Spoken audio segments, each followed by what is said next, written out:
Hello students, आपका स्वागत है मुंतकल बायोलॉजी में। आज की वीडियो में हम बात करेंगे आपके ग्राफिकल प्रेजेंटेशन ऑफ डेटा की, यानी कि डेटा का हम आलेखीय चित्रों द्वारा प्रदर्शन देखेंगे या फिर ग्राफ्स के द्वारा हम इनका प्रेजेंटेशन देखेंगे। इससे पहले वाले वीडियो में हमने डायग्रामेटिक प्रेजेंटेशन ऑफ डेटा देखा था, यानी कि डेटा का हम डायग्राम के रूप में किस तरह से प्रेजेंटेशन करते हैं। तो इसमें हम ग्राफिकल प्रेजेंटेशन के बारे में बात करेंगे। तो देखिए, ग्राफिकल प्रेजेंटेशन में हमें शब्द से ही पता लग रहा है कि इसमें हम ग्राफ्स के बारे में बात करेंगे कि जो ग्राफ हैं वो किस तरह से बनते हैं या डेटा को किस तरह से ग्राफ्स के रूप में हमें ग्राफ के रूप में हम उन्हें प्रेजेंट करते हैं।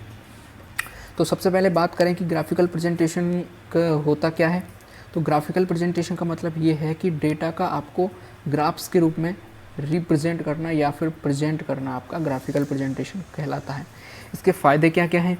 तो देखिए, यह दिखने में बहुत अत्यंत सरल व प्रभावशाली, ठीक है, दिखने में बहुत सरल लगते हैं और प्रभावशाली हमें लगते हैं दिखने में। हम इन्हें आसानी से समझ पाते हैं या समझ सकते हैं, ये इनका फ़ायदा होता है या इसलिए इनको बनाया जाता है। अब हम सीधा इनका रचना देखेंगे, यानी कि इंग्लिश में बात करें तो कंस्ट्रक्शन ऑफ ग्राफ्स, ठीक है।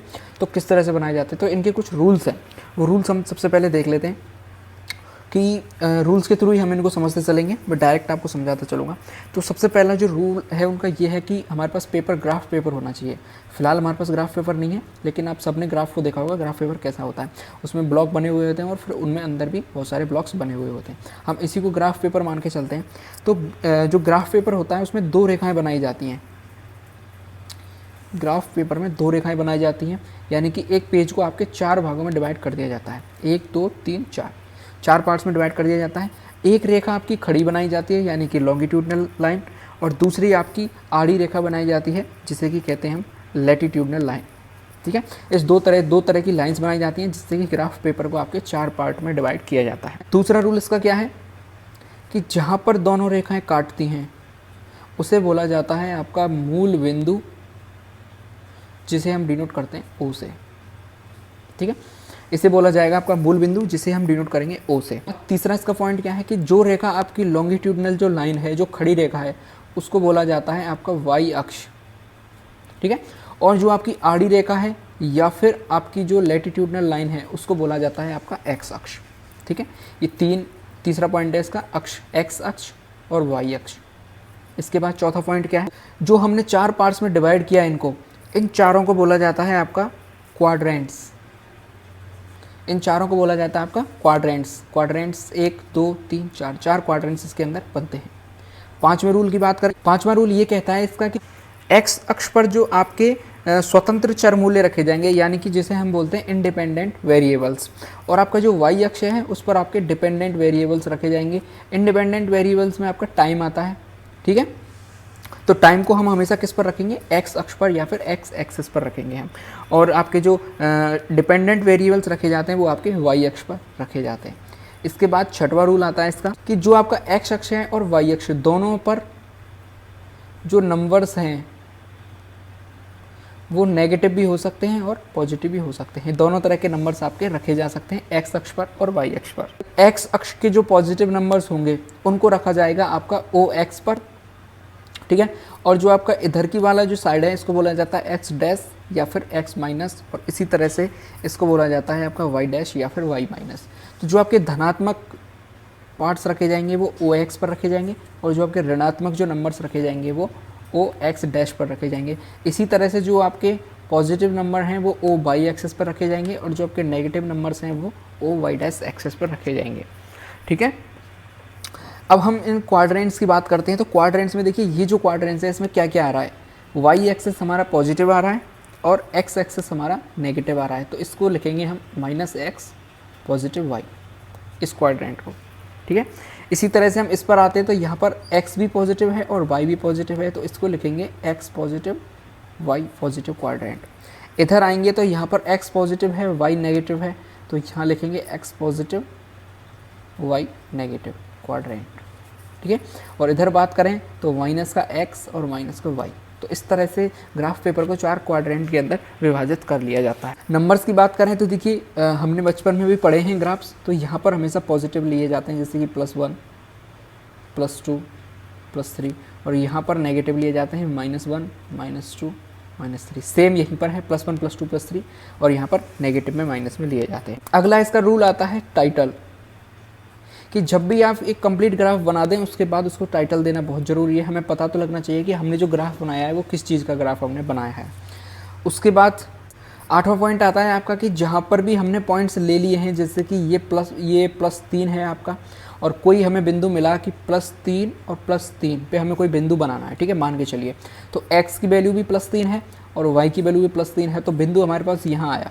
इसी तरह का कोई पॉइंट हमारे पास इधर आता है, कोई पॉइंट हमारे पास इधर आता है, तो इनको एक रेखा से मिलाना बहुत ज़रूरी होता है। जब भी हमें ग्राफ समझ में आएगा इजीली। बाकी पॉइंट्स तो बहुत सारे हम बना सकते हैं, लेकिन जब तक हम उन्हें रेखाओं से नहीं मिलाएंगे तब तक हम समझ नहीं सकते कि ग्राफ किस तरह का है। तो ये कुछ रूल्स हैं आपके, जिससे कि ग्राफ को बनाया जाता है, या कंस्ट्रक्शन ऑफ ग्राफ्स के ये कुछ रूल है 7-8 आपके। इसको ध्यान में रखकर हम किसी भी ग्राफ को बनाते हैं। अब हम जो ग्राफ्स हैं उनके टाइप्स देखेंगे। तो आपके जो ग्राफ है मेजरली 2 टाइप के पाए जाते हैं। पहला जो आपका टाइप है वो है आपका टाइम सीरीज के ग्राफ, ठीक है, और दूसरे हैं आपके फ्रीक्वेंसी डिस्ट्रीब्यूशन। पहले होते हैं आपके टाइम सीरीज़ के, दूसरे होते हैं आपके फ्रीक्वेंसी डिस्ट्रीब्यूशन। हम सबसे पहले की बात करते हैं टाइम सीरीज़ वाले ग्राफ की। टाइम सीरीज़ का मतलब ये है कि इसमें आपका टाइम का पूरा इंपॉर्टेंस होती है, टाइम के बारे में इसमें बताया जाता है। जैसे कि हम एक एग्जांपल के थ्रू इसकी बात करें तो इस जो ग्राफ है या इसको बनाने से पहले हम इसके भी कुछ रूल्स हैं। जैसे कि एक्स अक्ष पर मैंने पहले भी बताया था कि यहाँ पर टाइम को लिया जाता है, और वाई एक्सिस पर आपके नंबर्स लिए जाते हैं।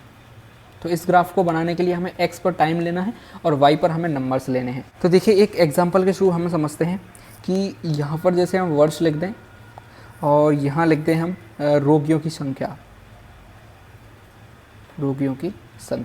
तो जैसे कि सन 2000 के अंदर रोगी आए 5, 2001 के अंदर रोगी आए 8, 2002 के अंदर, फिर 2003 के अंदर, और फिर आपके 2004 के अंदर, ठीक है। तो 5 हुए, 8 हुए, फिर 15, फिर 17 और फिर घट के 12 हो गए आपके, ठीक है। तो अब हमें इसका ग्राफ बनाना है। तो हमें क्या करना है, टाइम को लेना हमें एक्स एक्सिस पर। सारी हमें पहले ही पता है कि ये सब चीज़ पॉजिटिव है, कहीं भी हमें कोई नेगेटिव नहीं दिखाई दे रहा है। तो हम फिर ऐसा ही ग्राफ बनाएंगे, यानी कि दोनों जो क्वाड्रेंट हैं हम पॉजिटिव वाले ही लेंगे। तो यहाँ पर आपके लिए जाएंगे टाइम, यानी कि ये है आपका 2000, 2001, 2002, 2003 और ये 2000 आपका 4, ठीक है। और इधर लिए जाएंगे आपके नंबर, जैसे कि 5, 8, 15, 17 और ये आपका 12, ठीक है। ये आपके रोगियों की संख्या है और ये आपके वर्ष हैं। तो देखिए सिंपल सा है कि 2000 के अंदर कहाँ पर आया, हमारे 5 आए। 2001 में कितने आए, सॉरी यहाँ पर ये 10 लेंगे हम इसको, ठीक है, 8 नहीं लेंगे, 10 लेंगे, क्योंकि ये नंबर सीधा चल रहा है। इसको हम 20 लेंगे और इसको हम 25 लेंगे, ठीक है। इसको थोड़ा क्लियर कर लेना है ना। और जैसे फिर 5 आया, फिर हमारे पास 8 आया, तो 8 थोड़ा सा 10 से नीचे आएगा, ठीक है। फिर हमारे पास 15 आया, तो 15 यहाँ पर ऊपर है। फिर हमारे पास 17 आया, तो 17 से थोड़ा सा ऊपर आएगा। और फिर हमारे पास 12 आया, तो 12 आपका 15 से नीचे और 10 से ऊपर। तो अब हम इसको एक सिंपल लाइन से मिलाएंगे। तो देखिए लाइन से ऐसे, फिर ऊपर जाएगा ग्राफ और ऊपर जाने के बाद नीचे जाएगा।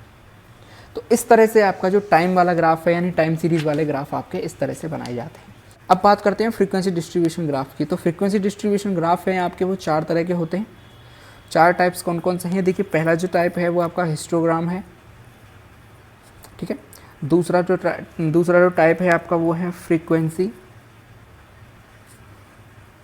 पॉलीगॉन, और तीसरा जो टाइप है वो आपका है फ्रीक्वेंसी कर्व, यानी कि वक्र, और चौथा है आपका कर्व या फिर ओगाइव, ठीक है। इनको हम एक एक करके बात करते चलते हैं। तो सबसे पहले हम हिस्टोग्राम की बात करते हैं, यहीं पे करवा दूंगा मैं आपको। तो हिस्टोग्राम को हम देखिए एग्जांपल के थ्रू समझते हैं। ये देखिए एक आपके पास सारणी है कि 20 से 30, यहाँ पर लिखेंगे हम प्राप्तांक, यानी किसी क्लास के बच्चों के नंबर हैं ये प्राप्तांक, और ये आपकी संख्या है किसकी, बच्चों की। तो 20 से 30 कितने बच्चों के नंबर आए, 5 के। 30 से 40 8 बच्चों के। 40 से 50 10 बच्चों के, 50 से 60 20 बच्चों के, और 60 से 70 आपके 7 बच्चों के। हिस्टोग्राम बनाने का हमें एक और रूल पता होना चाहिए कि हिस्टोग्राम आपका आयताकार इसमें वो बनते हैं, ये द्विविमीय ग्राफ के अंदर आता है, या फिर हम कहें द्विविमीय डायग्राम के अंदर ही आता है। तो द्विविमीय डायग्राम जब हमने पढ़े थे तो वहाँ मैंने बताया था कि आपको लंबाई के साथ साथ चौड़ाई को भी इसमें कंसीडर किया जाता है। तो यहाँ पर हम चौड़ाई किसको कंसीडर कर रहे हैं, क्लास इंटरवल को हम चौड़ाई मानेंगे, और लंबाई आपकी यहाँ पर 5 चलेगी। तो देखिए ग्राफ को हम यहाँ समझते हैं कि इसका ग्राफ हम कैसे बनाएंगे।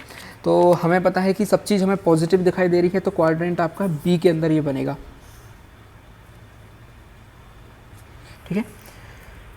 यहाँ पर आपके मार्क्स लिए जाएंगे, ये वाला जो पोर्शन है, और यहाँ पर आपके नंबर्स किसके, स्टूडेंट्स के।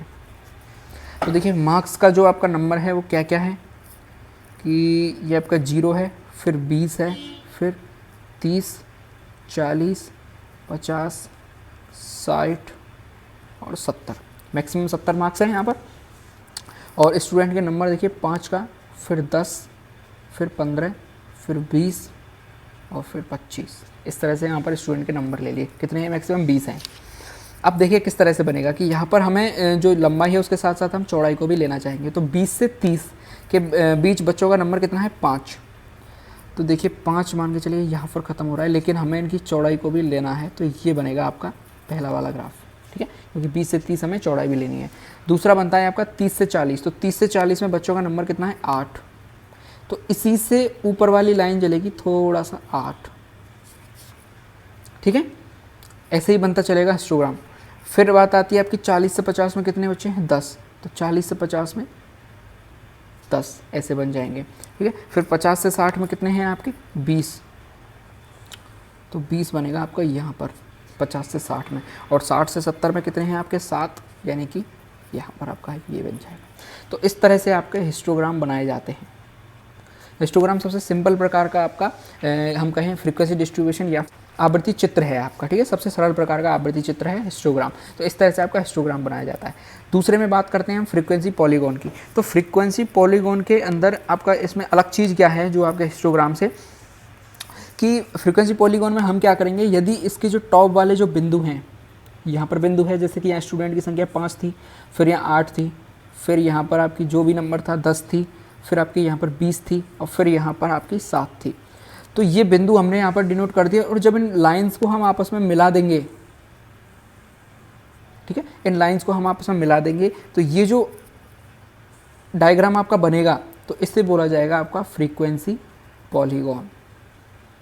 हिंदी में बोलेंगे इसे आवृत्ति बहुभुज।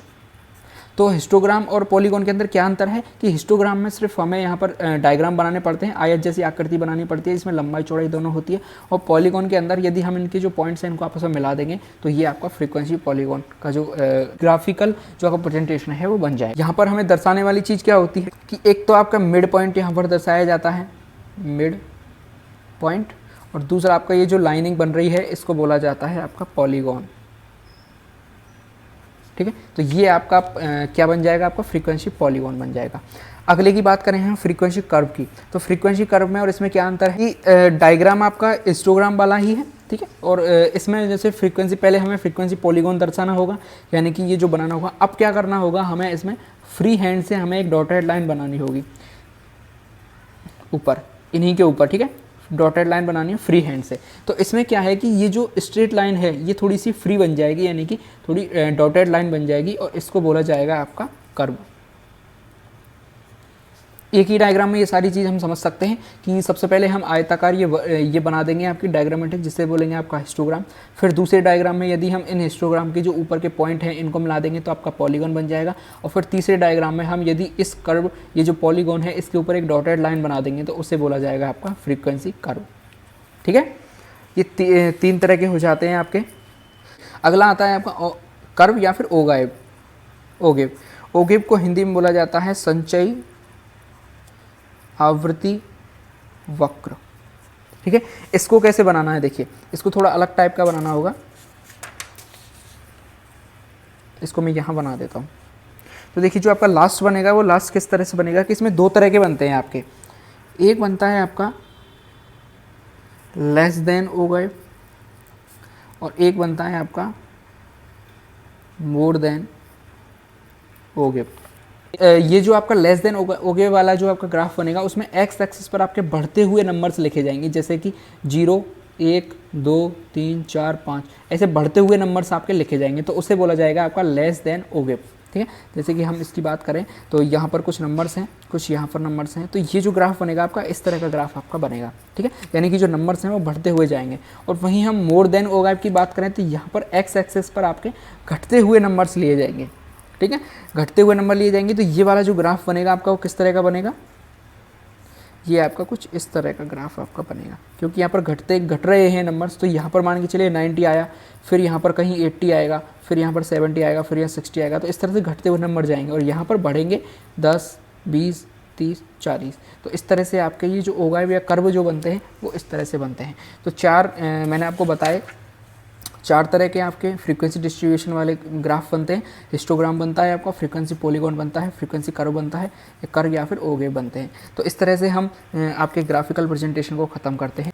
अगर आपको वीडियो अच्छी लगी हो तो दोस्तों के साथ शेयर करें, लाइक करके मुझे बताएं। आप जब वीडियो को लाइक करते हैं मुझे बहुत अच्छा लगता है, इससे मुझे मोटिवेशन मिलता है और मैं आगे वीडियो बनाने के लिए मोटिवेट रहता हूँ। देश से प्यार करें, माता पिता से प्यार करें। जय हिंद।